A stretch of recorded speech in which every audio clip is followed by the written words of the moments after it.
4. 가설연역법, 가정을 세우고 검증해 나가라.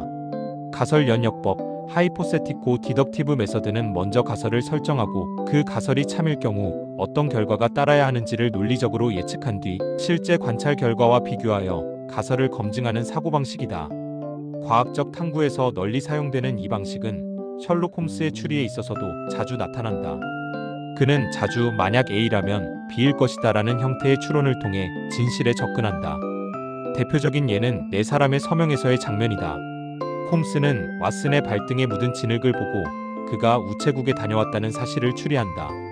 그는 단순히 흙만 본 것이 아니라 이 황토성 점토는 오직 우체국 옆 도로 공사 현장에서만 볼 수 있다는 정보를 알고 있었고, 왓슨이 오전 중 외출한 시간과 신발 상태를 종합해 만약 그가 그 시간에 그 진흙을 밟았다면 우체국에 들렀을 것이다라는 가설을 세운 것이다.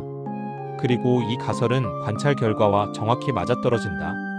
프롬프트 설계에서 이 가설 연역법을 활용한다는 것은 어떤 조건이 참이라면 어떤 결과가 따라야 하는가, 혹은 이러한 결과가 나왔다면 어떤 가정이 가장 타당한가 같은 논리적 실험의 형식을 갖춘 질문을 구성하는 것이다. 이 방식은 AI에게 단순 지식을 요청하는 것이 아니라 논리 실험의 시나리오를 주고 그 시나리오에 따라 판단하거나 설명하게 하는 구조다. 과학적 사고, 원인에 따른 결과, 추론, 정책 시뮬레이션, 사용자 행태 분석 등에서 특히 유용하다. 즉, 가설 연역형 프롬프트는 AI가 논리적 실험을 통해 결과를 유도하도록 돕는다. 프롬프트 전략, 가설을 먼저 세우고 그로부터 결과를 유도하게 하라. 가설 연역형 프롬프트는 먼저 명확한 가설 또는 가정을 제시한 다음 그 가설이 사실이라면 어떤 결과가 따라야 하는지 묻거나 관측된 결과가 있을 때 가장 그럴듯한 가정을 유도하는 방식으로 설계한다. 이러한 구조는 AI로 하여금 단순 지식 전달자에서 벗어나 논리적 사고 실험의 참여자로 기능하게 만든다. 프롬프트 예시 1. 사용자 행동 분석. 사용자는 스트레스를 받을 때 온라인 쇼핑을 많이 한다는 가설이 사실이라면 다음 사용자 행동 패턴에서 어떤 변화가 예상될지 알려줘. A. 평일 낮에는 접속이 거의 없음. B. 금요일 저녁에 접속률이 급증. C. 장바구니에는 주로 간식, 소형 가전이 담김. 이 프롬프트는 가설을 먼저 제시하고 그 가설이 맞다면 어떤 데이터 해석이 따라야 할지를 묻는 논리적 실험형 구조다. 이 의료 데이터 시나리오. 고혈압 신약 X는 혈압을 평균 10 이상 낮추는 효과가 있다는 가정을 검증하기 위해 다음 조건이 모두 충족되어야 한다면 실험 설계 시 어떤 요소를 반드시 포함해야 할지 제안해줘. A. 피실험자 선정 기준. B. 실험군과 대조군 구성. C. 측정 지표 및 해석 기준. 가설 설정과 이에 따른 실험 조건 도출이라는 과학적 사고 구조를 AI가 따르게 만드는 프롬프트다. 3. 결과에서 가설 추론하기. 관찰한 결과 한 달 동안 고객 이탈률이 갑자기 25% 증가했어. 가능한 원인을 3가지 가설 형태로 제시해줘.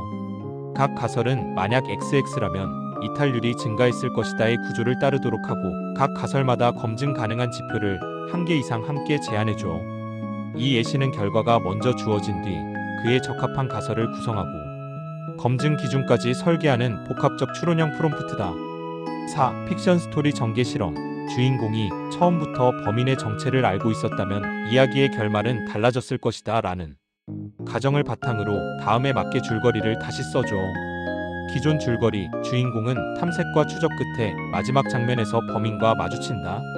새 줄거리. 그가 범인을 알고 있었던 설정이 들어가야 하고 마지막 장면의 긴장감은 유지되어야 한다. 픽션 창작에서도 가설을 바꾸면 전개도 달라진다.